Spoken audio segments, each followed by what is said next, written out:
এরপর আসছে এই আয়াতের সবচেয়ে শক্তিশালী অংশ। আমি এর উপর অতিরিক্ত কিছু সময় ব্যয় করতে চাই। এটা আসলেই সমগ্র কোরআনের অন্যতম সুন্দর একটি শিক্ষা। যদি একজন মুসলিম এটা বুঝতে পারে, তার জীবনটা সহজ হয়ে যাবে। ওয়াকুল আসা আইয়াহদিয়ানি রব্বি লিআকরাবা মিন হাযা রাশাদা। এই শব্দগুলো হলো একটি দোয়া। দুয়ার চেয়েও এটা আশায় পরিপূর্ণ একটি বিবৃতি। চলুন এই দৃষ্টিকোণ থেকে এর সাথে পরিচিত হই। আপনি ভবিষ্যৎ নিয়ে চিন্তা করছেন, শুধু আসা শব্দটি ব্যবহৃত হওয়ার দরুন।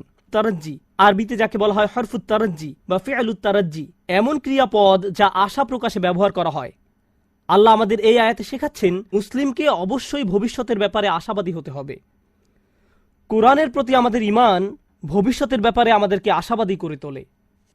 আমি পরোয়া করি না খবরে কি আসে, আমি পরোয়া করি না গতকাল কি ঘটেছে, এর আগের দিন কি ঘটেছে। আমি মুসলমানদের এমন গ্রুপের অন্তর্ভুক্ত হব না যারা বসে বসে বলে উম্মার পরিস্থিতি দিন দিন শুধু খারাপ থেকে আরো খারাপ হচ্ছে, ও আল্লাহ, আর সামনের পরিস্থিতি শুধু আরো খারাপ হবে, সামনে আরেকটা ট্র্যাজেডি আসছে, আমি গ্যারান্টি দিচ্ছি, দেখো কি ঘটে। তুমি মনে করেছো 9/11 খারাপ ছিল?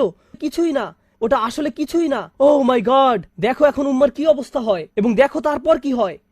এই মনোভাব সরাসরি কোরআনের আয়াতটির বিরোধী, শুধু আশা শব্দটির কারণে। আপনার তো এই আশায় বুক বাঁধার কথা যে আল্লাহ পরিস্থিতি উন্নত করে দিবেন আপনার নিজের জন্য, চারপাশের মানুষের জন্য, মানবতার জন্য। আপনার তো এই দৃষ্টিভঙ্গি থাকার কথা। তারপর তিনি বলেন, আর নিজের ভবিষ্যতের ব্যাপারে কি বলবেন? আসা আন ইয়াহদিয়ানি রব্বি, সম্ভবত আমার রব আমাকে পথ দেখাবেন। নিজের ভবিষ্যতের জন্য সবচেয়ে আশাবাদী কোন জিনিসটি আপনি পেতে পারেন? সবাই ভালো চাকরি চায়, ভালো অর্থনৈতিক অবস্থা চায়, ভালো পারিবারিক অবস্থা চায়, সুস্বাস্থ্য চায়। আমরা এগুলো সব চাই, কিন্তু জানেন সবচেয়ে মৌলিক যে জিনিসটি আমার আপনার প্রয়োজন, যা অক্সিজেনের চেয়েও বেশি মূল্যবান, তা হলো আল্লাহর হেদায়েত। একবার এটা পেয়ে গেলে সবকিছু ঠিক হয়ে যাবে, কিন্তু হেদায়েত না পেলে আপনার আসলে কিছুই নেই। এই আয়াত আশাবাদী করে তোলে যে আল্লাহ আমাকে পথ দেখাবেন।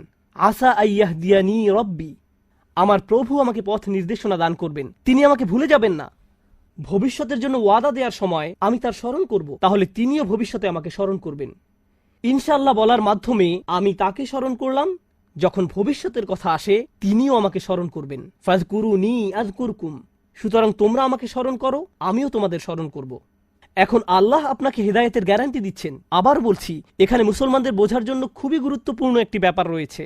সারা পৃথিবী জুড়ে বহু মানুষের মাঝে, আল্লাহিল আযীম, এই গ্রহের যেই প্রান্তে যান না কেন, মানুষের একই ধরনের বিভ্রান্তি, একই প্রশ্ন বারবার। আর সবচেয়ে কমন যেই প্রশ্নটি আমি শুনি, মানুষ বলে ইসলামের এত বেশি দলমত রয়েছে, কোরআনের ব্যাখ্যায় এত বেশি ভিডিও পাওয়া যায়, বা হাদিসের ব্যাখ্যায় কেউ এটা বিশ্বাস করে, কেউ ওটা বিশ্বাস করে। এই হুজুর অমুক ফতোয়া দেয়, ওই হুজুর তমুক ফতোয়া দেয়, আমি কি এই হুজুরকে মানবো নাকি ওই হুজুরকে মানবো? কেউ বলে এটা হালাল, কেউ বলে এটা হারাম, কিছুই জানি না, সবকিছুই বিভ্রান্তিকর। এত বেশি দল, আমি কিভাবে হেদায়েত পাবো? কিভাবে আমি জানবো যে আমি সঠিক বিষয়টা অনুসরণ করছি? কিভাবে জানবো? আমার পক্ষে তো এত বেশি তথ্য প্রসেস করা সম্ভব নয়। আর আমি এর সাথে একমত, আমরা এখন মাত্রাতিরিক্ত তথ্যের যুগে বাস করছি।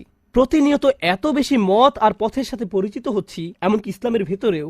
এই হলের ভেতরে বসা শ্রোতাদের দিকে লক্ষ্য করুন, যদিও আমরা একই এলাকার, আপনি যেভাবে ইসলাম শিখেছেন তা আপনার পাশের জন থেকে খুবই আলাদা।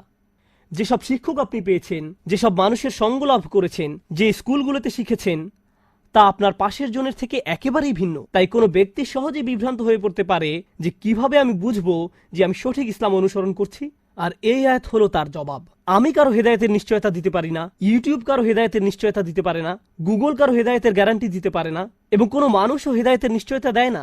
এটা আমাদের আশা যে স্বয়ং আল্লাহ আমাকে ব্যক্তিগতভাবে হিদায়েত দিবেন। হেদায়েত অন্য কোথাও থেকে আসতে পারে না। আপনার কাছে কোনো তথ্য না থাকতে পারে, অথবা আপনি তথ্যের সাগরে ডুবে থাকতে পারেন, এটা কোনো ব্যাপার না।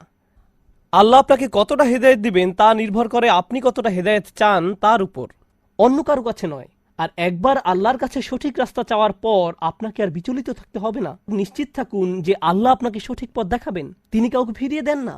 আল্লাহর কাছ থেকে হেদায়েত পাওয়া কঠিন নয়, এটা কঠিন নয়। আল্লাহ হেদায়েতের পথ খোলা রেখেছেন যারা চায় তাদের জন্য।